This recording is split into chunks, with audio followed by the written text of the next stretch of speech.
لا إله إلا الله وحده لا شريك له ونشهد أن سيدنا وسندنا وحبيبنا ومولانا محمدا عبده ورسوله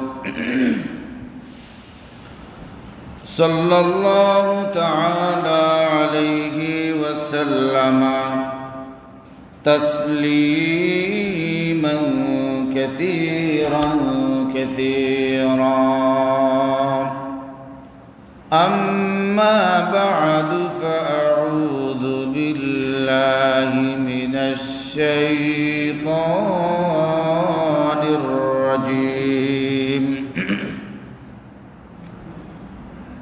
بسم الله الرحمن الرحيم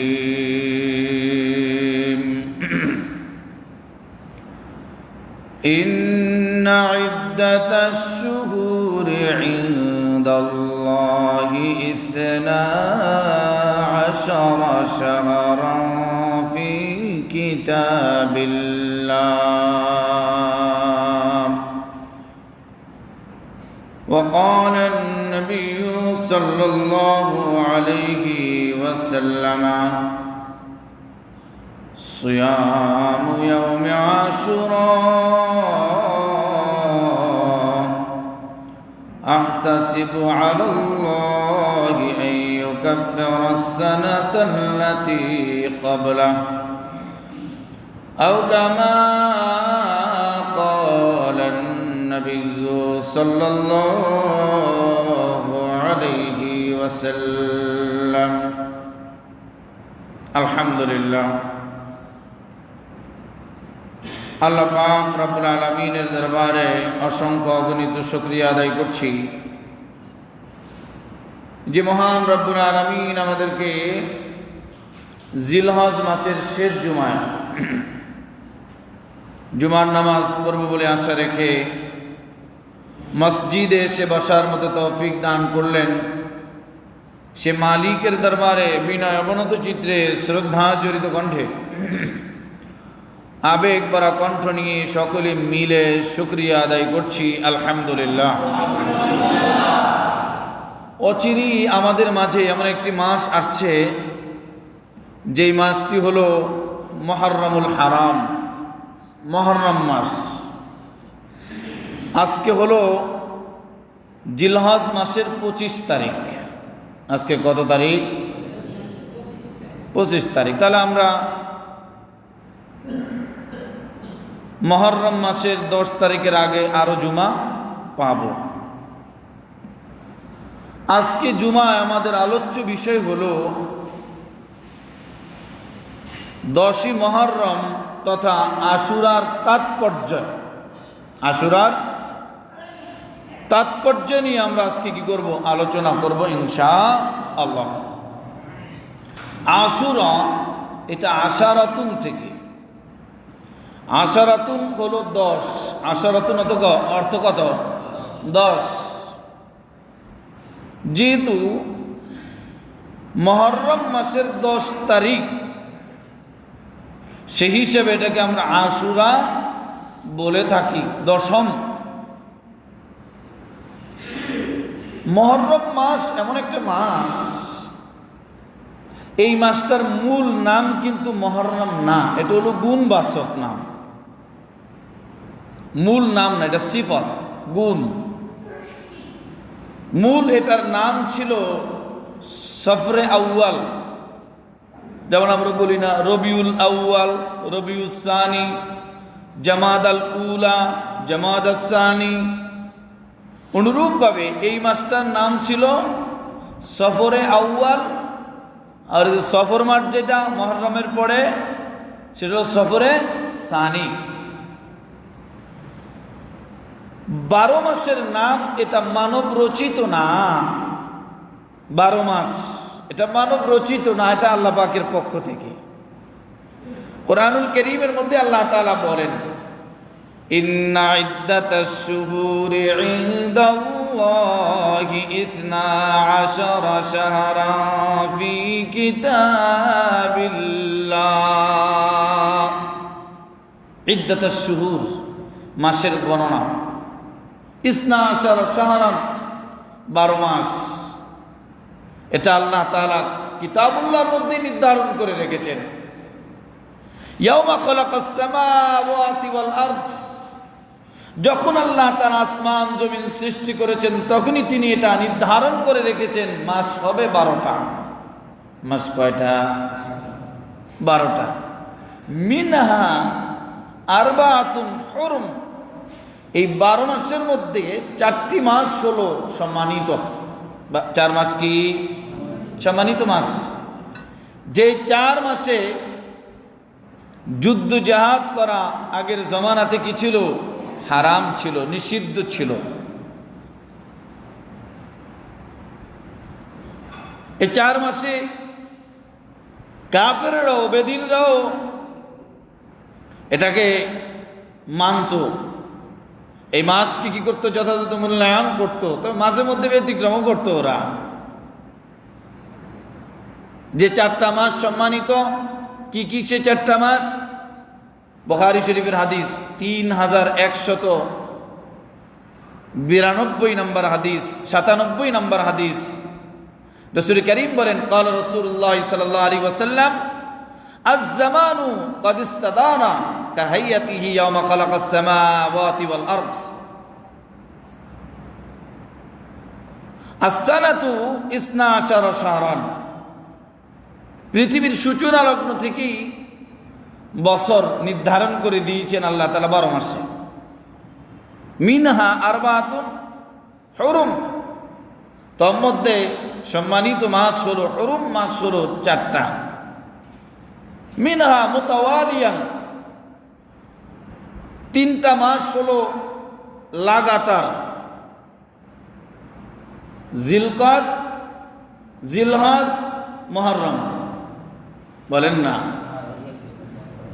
জিলকদ মাস জিকাদা জিলকদ জিলহজ আর হলো মুহররম এই 3টা হারাম লাগাতার একসাথে আর রাজাবা মুদর আর রজব মাস কি মাস এই রজব মাসটার পরিচয় নবীজি সাল্লাল্লাহু আলাইহি ওয়াসাল্লাম দিয়েছেন বাইনা জামাদা ওয়া শাবান জামাদা আর শাবান মাসের মাঝামাঝি যে রজব মাস ওই রজব মাসেও এটা আশুর হুরুম সম্মানিত মাসের অন্তর্ভুক্ত আমার প্রিয় বন্ধুগণ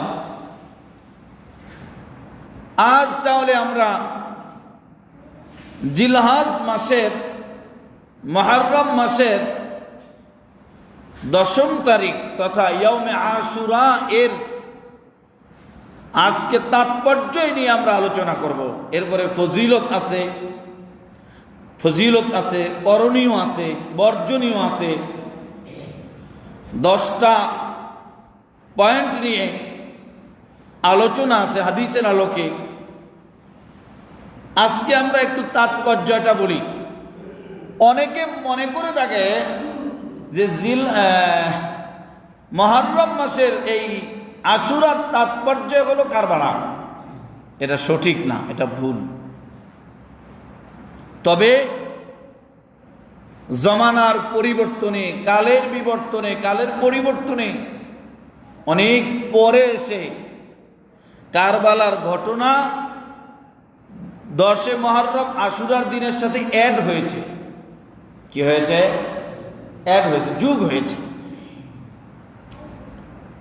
আশুরা মানি কারবালা না হ্যাঁ কারবালার ঘটনা আশুরার দিনে ঘটেছে নবীজি সাল্লাল্লাহু আলাইহি ওয়াসাল্লাম এর হাদিস দ্বারা অনেকগুলো হাদিস এখানে হাদিসও আছে আবার বুজুর্গানে দ্বীনদের উক্তিও আছে মিলিয়ে 10টি তাৎপর্য আমি আপনাদের মাঝে তুলে ধরব 10টা তাৎপর্য আপনারা জানেন এই দিনে আশুরার 10ম তারিখে মুহররমের 10 তারিখে শুক্রবারে আল্লাহ পাক রব্বুল আলামিন এই পৃথিবীর সৃষ্টির সূচনা শুরু করেছেন। আবার 10ই মুহররম জুমার দিনে শুক্রবারে আল্লাহ পাক রব্বুল আলামিন কিয়ামত ঘটিয়ে এই পৃথিবীর ইখতিতাম করে দিবেন, সমাপ্তি ঘটিয়ে দিবেন। 10ই মুহররমে অনেক অনেক ঐতিহাসিক ঘটনাবলী রয়েছে, তাৎপর্য রয়েছে। আল্লাহ পাক রব্বুল আলামিন বনি আদমের সূচনা যার মাধ্যমে করেছেন তিনি হলেন হযরত আদম আলাইহিস সালাম। আদম আলাইহিস সালামের জন্ম, আদম আলাইহিস সালামকে জান্নাত থেকে বের করে দেওয়া, আদম আলাইহিস সালামের তাওবা কবুল করা, আদম এবং হযরত হাওয়া আলাইহিমাস সালাম দুজনকে একত্রিত করা, উভয়ের তাওবাকে কবুল করা, আদম আলাইহিস সালামের তাওবাকে কবুল করা, এই বিষয়গুলোকে ঐতিহাসিকগণ লিখে থাকেন যেটি মুহররমের 10 তারিখে ঘটেছে। এটি মুহররমের 10 তারিখ ঘটেছে, সবাই জানেন। আল্লাহ পাক রব্বুল আলামিন ফেরেশতাদেরকে বললেন, ইন্নী জাইলুন ফিল আরদি খলিফা। মালায়েকা ফেরেশতা, আমি পৃথিবীতে আমার প্রতিনিধি পাঠাইতে চাই। ফেরেশতারা বলল, মওলা নাহনু নুসাব্বিহু বিহামদিকা ওয়া নুকদ্দিসু লাক, আমরাই তো আপনার প্রশংসা গাই, আপনার বড়াইত্ব মহত্ব গাই। মানুষ বানানো কি দরকার? এরা হানাহানি করবে, মারামারি করবে, কাটাকাটি করবে, রক্ত ঝরাবে, ভাই ভাইরে মারবে। আল্লাহ পাক বললেন, ইন্নী আ'লামু মা লা তা'লামুন, আমি যা জানি তোমরা তা কইলাম জানো না। আল্লাহ পাক বানাইলেন আদম, বললেন উসজুদু লি আদামা, তোমরা আদমকে সাজদা করো। ফাসাজাদু ইল্লা ইবলিস, সবাই সিজদা করলো, ইবলিস কি করলো না। আবা ওয়াস্তাকবারা ওয়া কানা মিনাল কাফিরিন, অহংকার, তাকাব্বুরি, কিবির, ইবলিসকে পেয়ে ইবলিস বানায়া দিল। এটা মানুষ ইবলিস এর চরিত্র গ্রহণ করতে বড় কিছু লাগে না। ইবলিসের একটা গুণ ধরলেই হয়, সেটা হলো কিবির, অহংকার। কি বলেন? অহংকার, কিবির। যাই হোক, আল্লাহ তাআলা ইবলিসকে মালউন বানিয়ে দিলেন, বঞ্চিত বানিয়ে দিলেন, লানত এর মালা গলায় ঝুলাইয়া দিয়া চির অভিশপ্ত করে দিলেন। আদম আলাইহিস সালাম জান্নাতে দিলেন, একা জান্নাতে থাকতে মনমরা মনমরা, ভালো লাগে না। আল্লাহ পাক রব্বুল আলামিন আদম আলাইহিস সালাম থেকে হযরত হাওয়া আলাইহিস সালামকে দুনিয়ায় পাঠাইলেন, জান্নাতের মধ্যে থাকার ব্যবস্থা করে দিলেন। বললেন, শোনো, লা তাকরাবা হাযিহিস শাজারা ফাতাকুনা মিনাজ জালিমিন, এটা খাবা না, গন্ধম খাবা না, এটা খাবা না, খেলে জালেমদের অন্তর্ভুক্ত হয়ে যাবা। যাই হোক, যে কোনো মাধ্যমেই হোক, ওদিকে গেলে আমি সামনের দিকে অনেক কথা আছে, খেয়ে ফেললেন। এবার আল্লাহ তাআলা পোশাক খোলার ব্যবস্থা করে দিলেন, জান্নাতের পোশাক খুলে পড়ে গেল। গাছের পাতা দিয়া শরম লজ্জা ঢাকার চেষ্টা করলেন, জমিনের মধ্যে ফেলে দিলেন, একজন এক এক দেশে ফেলে দিলেন। হ্যাঁ, আবার দুইজনকে একত্রিত করলেন। আদম আলাইহিস সালামের তওবাকে আল্লাহ তাআলা কি করলেন? কবুল করলেন। এই দিনগুলো যেদিন তাওবাটা কবুল করলেন, ঐতিহাসিকরা লিখেন, গুনিয়াতুল মুসাল্লি নামক কিতাবের মধ্যেও আসছে, আব্দুল কাদের জিলানী রহমাতুল্লাহ আলাইহি লিখিত কিতাবের মধ্যেও আসছে, বলে যেটা ছিল 10ই মুহররম 1 নাম্বার। 2 নাম্বার, হযরত নূহ আলাইহিস সালাতু ওয়াস সালাম নবুয়তি পাইলেন। নূহ অর্থ হলো ক্রন্দনকারী। নবুয়তি পাইলেন নূহ আলাইহিস সালাম, জাতিকে দাওয়াত দিলেন। নূহ আলাইহিস সালামের জাতি দাওয়াত তো শুনলই না, কানের মধ্যে তুলা ঢুকায়া, আঙ্গুল ঢুকায়া চোখের উপরে পর্দা দিয়া দৌড়ে গিয়ে আপন ঘরের মধ্যে ঢুকে দরওয়াজা বন্ধ করে রাখত নূহ আলাইহিস সালামের জাতি। নূহ আলাইহিস সালাম যখন দাওয়াত দিতে যেতেন, এই জাতি নূহ আলাইহিস সালামকে পাথর মারতে মারতে মারতে মারতে পাথরের স্তূপ হয়ে যেত, পাথর একদম জমা হয়ে যেত। রাত্র ঘনিয়ে আসতো, ওরা মনে করতো নূহ আলাইহিস সালাম বেঁচে নাই, নূহ আলাইহিস সালাম ইন্তেকাল করেছেন। এবার ওরা চলে যেত। রাতের গভীরে জিবরিল আমিন এসে হযরতে নূহ আলাইহিস সালামের শরীরের উপর থেকে পাথরগুলোকে সরিয়ে দিতেন। আর হযরত নূহ আলাইহিস সালাম বলতেন, ভাই জিবরিল, আগামীকাল আমার কাজ কি, আমার কাজটা আমাকে বলে যাও। হযরত জিবরিল আমিন বলতেন, ওগো পয়গম্বর, গতকালকে আপনার যে কাজ ছিল এই জাতিকে দাওয়াত দেওয়া, আজকেও আপনার একই কাজ, সেটা হলো এই জাতির মাঝে আপনি আল্লাহ পাক রব্বুল আলামিনের কালিমার দাওয়াত নিয়ে তাদের মাঝে বেড়াবেন। আবারও দাওয়াত নিয়ে যেতেন। 950 বছর পর্যন্ত কোরআন বলে 950 বছর পর্যন্ত নূহ আলাইহিস সালাম এই জাতিকে দাওয়াত দিলেন, মানল না। এক পর্যায়ে হযরত নূহ আলাইহিস সালাম গোসা হয়ে গেলেন। আর কত সহ্য হয়? কেউ বলেন 40 জোড়া, কত জোড়া? 41 জোড়া। আরে আমরা বলে থাকি 82 জন না, বলি 80 থেকে 82 জন, 40 জোড়া আরে 80 জন হলে এরা কালিমা পড়েছে। আরে কোন কোন মুফাসসিররা তো লেগেই বলেছেন, আরে মিয়া 40 জোড়া না, 40 জন। কেউ কেউ বলেও বলছে 40 থেকে 42 জন। তবে না, কেউ বলেন আমাদের মাঝে প্রসিদ্ধ হলো 40 জোড়া। 40 জোড়া 80 জন কালিমা পড়লো, মুসলমান হলো।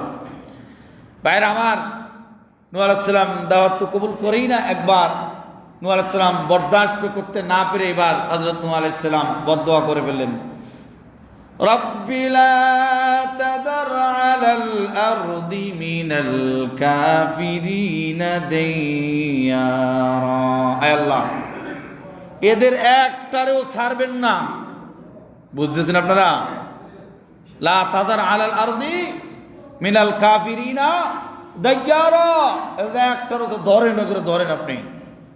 এরা ঠেডা জাতি, এরা আর কালমা পড়বে না।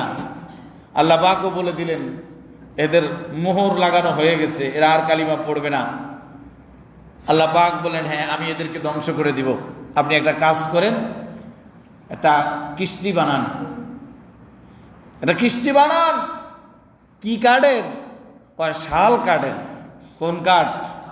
শাল কাঠের কিস্তি বানান। নূহ আলাইহিস সালাম খুঁজলেন, শাল কাঠ কোথাও পান না। জিবরিল আমিনকে দিয়ে আল্লাহ তাআলা শাল কাঠের চারা পাঠাইয়া দিলেন পৃথিবীতে সর্বপ্রথম। এই চারা দীর্ঘদিন ছিল। এবার ওই গাছের কাঠ দিয়ে নূহ আলাইহিস সালাম, আল্লাহ বলছেন আমার তত্ত্বাবধানে বানাবেন, আপনার তত্ত্বাবধানে না। আল্লাহ, তলা হবে কয়টা? তালা কই আমরা? তালা তো হলো চাবি তালা, এটা হলো তালা, আর হলো তলা। শব্দটা তালা হবে না, কি হবে? তলা। কয় তলা বিশিষ্ট হবে জাহাজটা, কষ্টিটা? আল্লাহ তাআলা বলে দিলেন 3 তলা বিশিষ্ট হবে।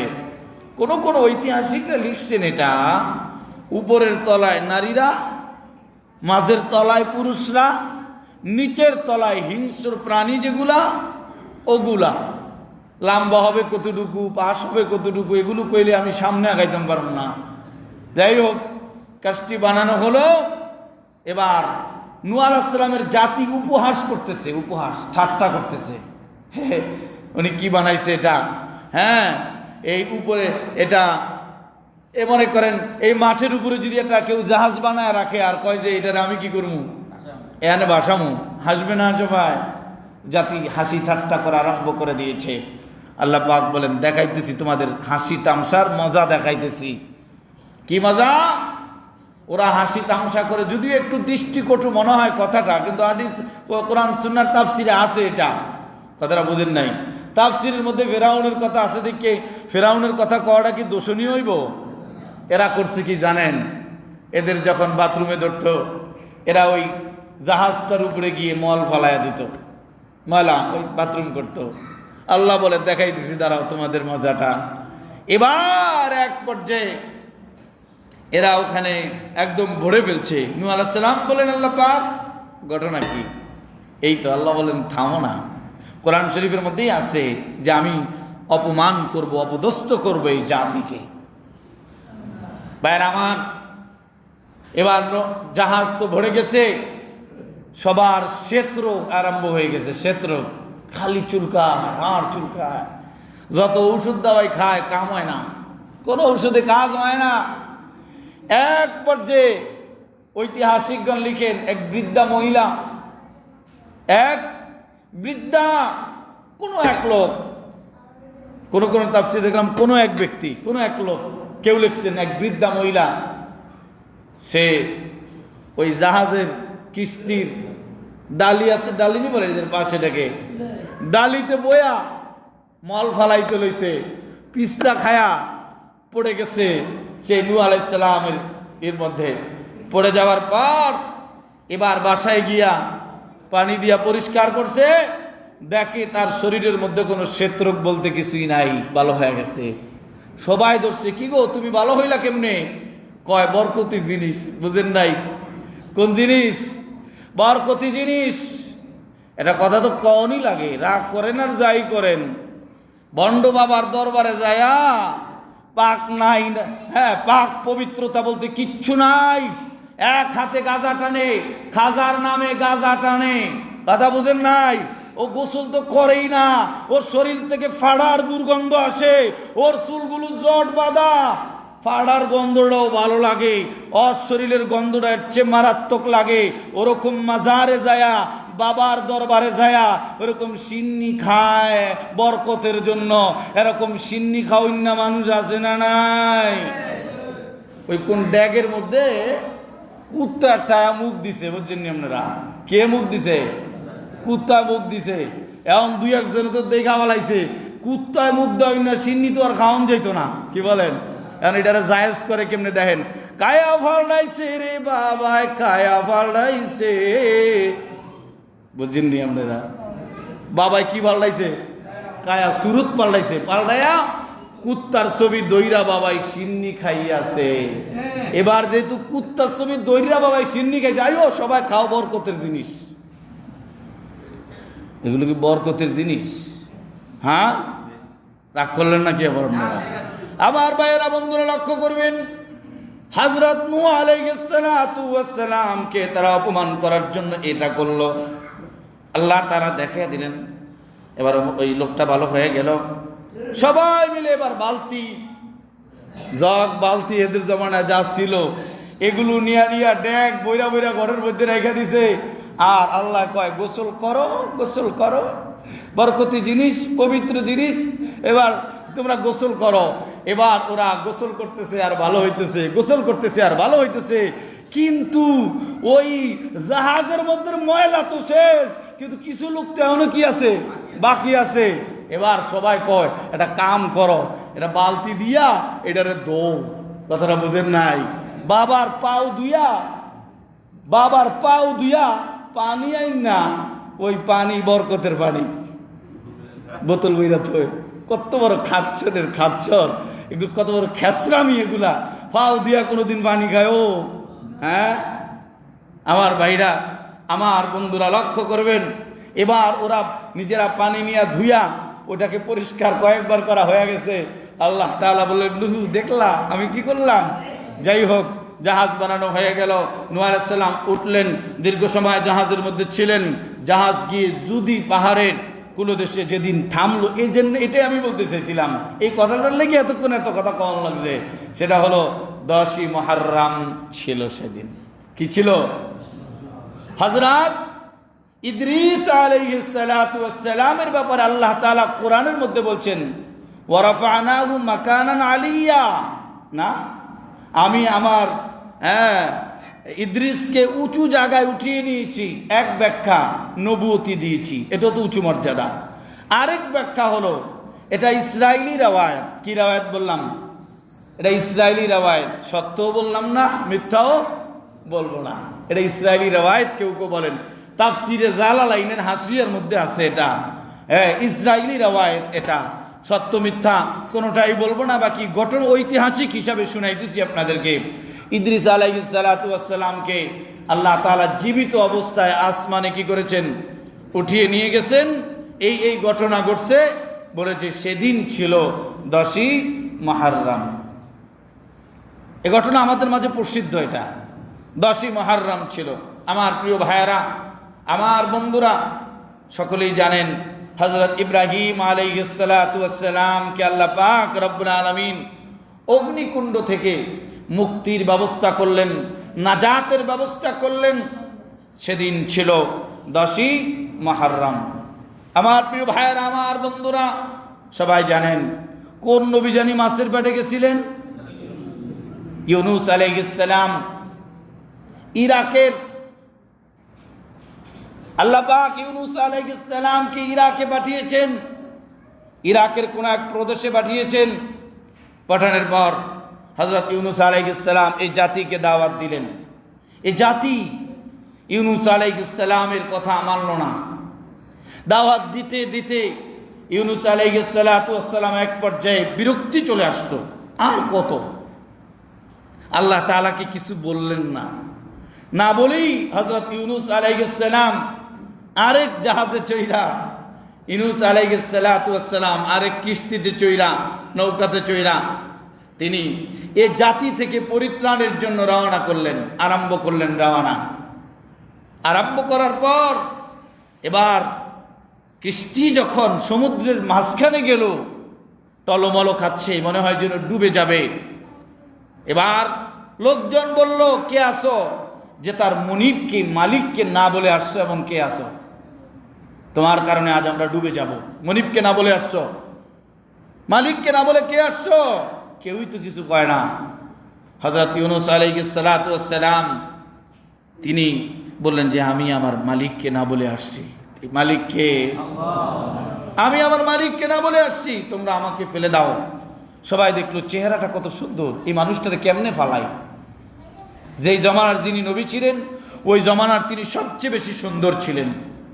ওরা ফালাইতে রাজি হলো না, বলে কোরা ঢালো, লটারি করো। চাই না আবার এই লটারি, এই জমানার জুয়াল লটারি, এই লটারি না আবার কইলাম, বলে লটারি করো। লটারি করলো, ইউনূস আলাইহিস সালামের নাম উঠলো। সবাই কয় না, মানি না, আবার দাও। 3বার লটারি দিল, 3বার ইউনূস আলাইহিস সালামের নাম উঠলো। সবাই বলে মানি না। ইউনূস আলাইহিস সালাম বলল, তোমরা যেহেতু আমারে ফালাইবা না, আমি নিজে নিজেই কি লাভ দিলাম। ইউনূস আলাইহিস সালাম পানির মধ্যে ঝাঁপ দিলেন। আল্লাহ পাক রব্বুল আলামিন মাছলির ব্যবস্থা করে দিলেন। মাছ গিলে ফেললো। সবাই জানেন এগুলো, মাছ গিলে ফেললো, মাছের পেটে মাছ। তিনি অন্ধকারের মধ্যে, ওই অন্ধকারের মধ্যে থেকে হযরত ইউনূস আলাইহিস সালাম প্রথম ভেবেছিলেন আমি হয়তো ইন্তেকাল করেছি, আমি হয়তো বেঁচে নেই, বেঁচে থাকবো না, চলে যাব। তিনি দেখলেন আমি যে মাছের পেটে নাড়াচাড়া করতে পারছি। সুবহানাল্লাহ পড়বেন না? এবার হযরত ইউনূস আলাইহিস সালাম মাছের পেটে থেকে ইবাদত করলেন কার? আল্লাহ পাকের ইবাদত করলেন, সিজদায় পড়ে গেলেন। তিনি তিনার নবীদের ব্যাপারে তো নবীদেরটা ভুল বলবো না, তিনি তিনার কৃত কর্মের জন্য কি করলেন? আল্লাহ পাকের কাছে তাওবা করলেন। আর বললেন কি জানি বললেন, লা ইলাহা ইল্লা আনতা সুবহানাকা ইন্নী কুনতু মিনাজ জালিমিন। তিনি তাওবা করলেন। এই দোয়াটি যে কেউ বিপদে পড়ে, মুসিবতে পড়ে, বলে যে ইখলাসের সাথে আল্লাহ পাকের কাছে বলবে, যত বড় মুসিবতই হোক না কেন, ওই মুসিবত থেকে মুক্তি করে দিবেন কে? আল্লাহ তাআলা বলেন, ফাস্তাজাবনা লাহুম ওয়া নাজ্জাইনাহু মিনাল গাম্মি ওয়া কাযালিকা নুনজিল মুমিনিন। মুমিনদেরকে আমি এইভাবে নাজাত দিয়ে থাকি, ঠিক না? ইউনূস আলাইহিস সালাম মাছের পেট থেকে যেদিন বের হয়েছিলেন, বলে যে ঐতিহাসিকগণ লিখেন সেদিন ছিল মুহররম মাসের 10 তারিখ।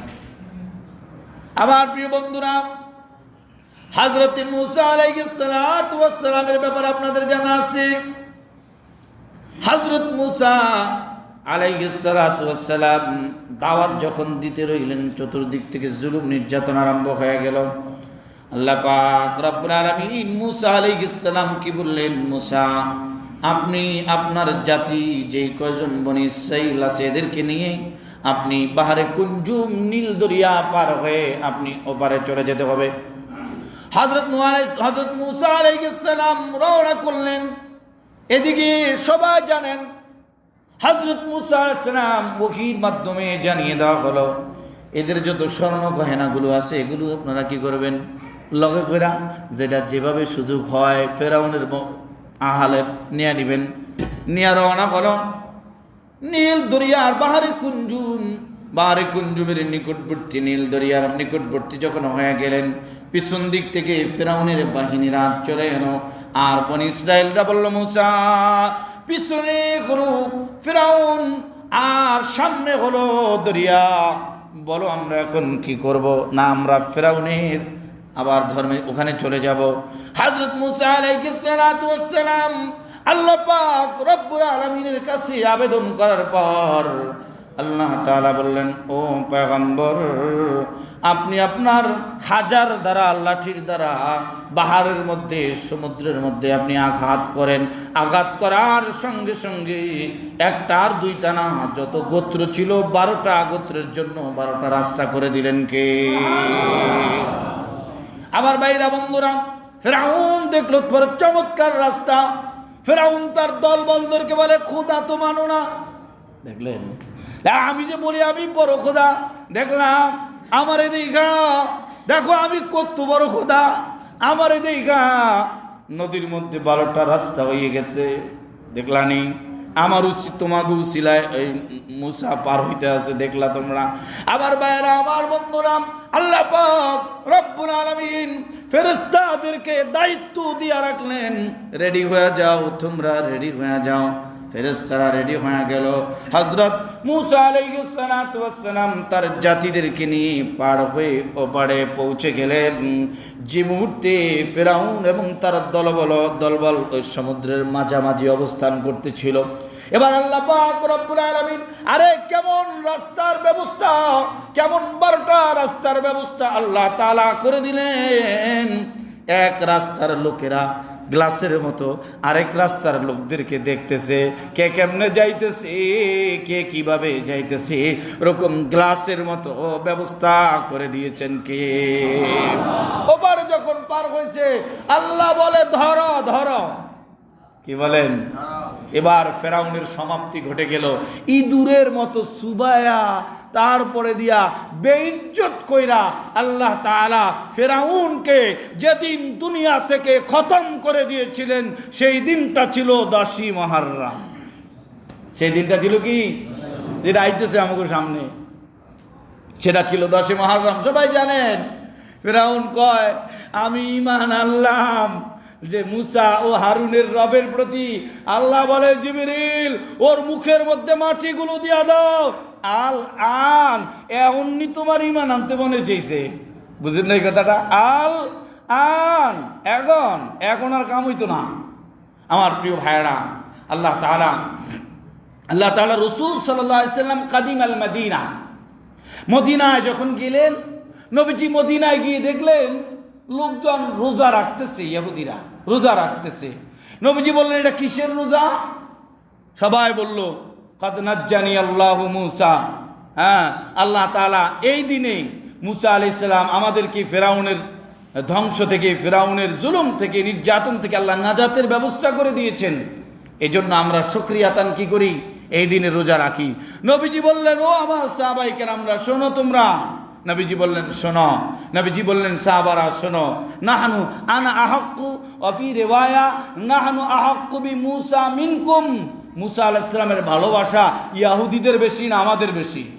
একটু কথা বলেন না। ইহুদিদের বেশি না আমাদের বেশি? নবীজি বললেন, আমাদের বেশি তার ভালোবাসা। আমরা আগামী বছর থেকে রোজা রাখবো, তবে রোজা একটা নয়। আমাদের রোজা ইহুদিদের রোজার সাথে মেলবে না। ওরা রাখবে একটা, আমরা রাখবো 2টা। বলেন না কয়টা? ইয়াওমান ক্বাবলা ওয়া ইয়াওমান বাদা। একটা হলো 10 তারিখের আগের দিন একটা, আর 10 তারিখ একটা, অথবা 10 তারিখে একটা, 10 তারিখের পরের দিন একটা। কথা কি বোঝা গেছে? রোজা হবে কয়টা? আবার 3টা না, কিন্তু 2টা। কয়টা? 2টা। নবীজি সাল্লাল্লাহু আলাইহি ওয়াসাল্লাম তো পরে আর বেঁচে ছিলেন না পর্যায়ক্রমে, সেটা তো হলোই। রমজানের রোজা ফরজ হওয়ার আগে আশুরার রোজা ফরজ ছিল। ফরজ নামাজ ফরজ হওয়ার আগে যেমন তাহাজ্জুদের নামাজ কি ছিল? ফরজ ছিল। রমজানের রোজা ফরজ হওয়ার আগেও আশুরার রোজা কি ছিল? ফরজ ছিল। এজন্যই তো নবীজি সাল্লাল্লাহু আলাইহি ওয়াসাল্লাম বলেছেন, আফজালুস সালাতি বাদাল ফরিদা সালাতুল লাইল, সালাতুত তাহাজ্জুদ। ফরজ নামাজের পরে সবচেয়ে মর্যাদার নামাজ হলো কোন নামাজ? তাহাজ্জুদের নামাজ। ওয়া আফজালুস সিয়াম বাদা রমাদান, বলে যে রমজানের পরে সবচেয়ে শ্রেষ্ঠ রোজা হলো আশুরার রোজা। সবচেয়ে শ্রেষ্ঠ রোজা কি? আশুরা। এবার মুসা আলাইহিস সালাতু ওয়াস সালাম, আপনারা জানেন, তুর পাহাড়ে আল্লাহ তাআলা মুসা আলাইহিস সালামকে দাওয়াত দিয়ে নিলেন 30 দিন থাকার জন্য। কয় দিন? 30 দিনও হয়ে গেল। আল্লাহ পাক আরো 10 দিন বাড়ায়া দিলেন। 30 দিনের সঙ্গে 10 দিন বাড়াইলে হয় কয় দিন? এবার 40 দিন সেখানে ছিলেন। আল্লাহ তাআলা হযরত মুসা আলাইহিস সালামকে তাওরাত কিতাব দান করলেন। যেদিন দান করলেন তাওরাত, আগের তাওরাত কিন্তু এখন নাই। এটা পরিবর্তন করতে করতে করতে করতে বিকৃত করতে করতে করতে ওই তাওরাতের কোনো অস্তিত্ব পৃথিবীতে নকল। এটা নকল, এটা অরিজিনাল না। আমার প্রিয় ভাইয়েরা, তাওরাত কিতাব আল্লাহ তাআলা যেদিন নাজিল করলেন সেই দিনটা ছিল 10ই মুহররম। কোন কোন ঐতিহাসিকরা লিখেন, হযরত ঈসা আলাইহিস সালাতু ওয়াস সালামকে যেদিন আল্লাহ তাআলা আসমানে উঠিয়ে নিয়ে গিয়েছিলেন সেটা ছিল 10ই মুহররম। আমার প্রিয় ভাইয়েরা, আমার বন্ধুরা, হযরত আইয়ুব আলাইহিস সালাতু ওয়াস সালাম পুরো শরীর পোকায় ভরে গেল। আইয়ুব আলাইহিস সালামের পুরো শরীর পোকায় ভরে গেল। হযরত আইয়ুব আলাইহিস সালাম আল্লাহ পাকের কাছে আবদার করলেন যে আমার জিহ্বাটা আপনার জিকির করতেছে, এটাও যদি পোকায় খেয়ে ফেলে আমি কি দিয়ে আপনারা ডাকবো? আল্লাহ তাআলার রহমতের মধ্যে জোশ এসে গেল। আল্লাহ পাক বলেন, উরকুদ বিরিজলিকা হাযা মুগতাসালুম বারিদুম ওয়া শারাব। ও আমার পয়গম্বর, আপনার পায়ের গোড়ালি দিয়া জমিনের মধ্যে একটা লাথি মারেন। জমিনের মধ্যে লাথি মারলেন, পানির ব্যবস্থা করে দিলেন কে? ওই পানি দিয়া গোসল করলেন। আইয়ুব আলাইহিস সালামকে আমার আল্লাহ তাআলা সুস্থ করে দিলেন। ঐতিহাসিকগণ লিখেন ওই দিনটা ছিল 10ই মুহররমুল হারাম। আরো এরকম অনেক ঘটনা ঘটেছিল যেগুলো 10ই মুহররমে ঘটেছিল।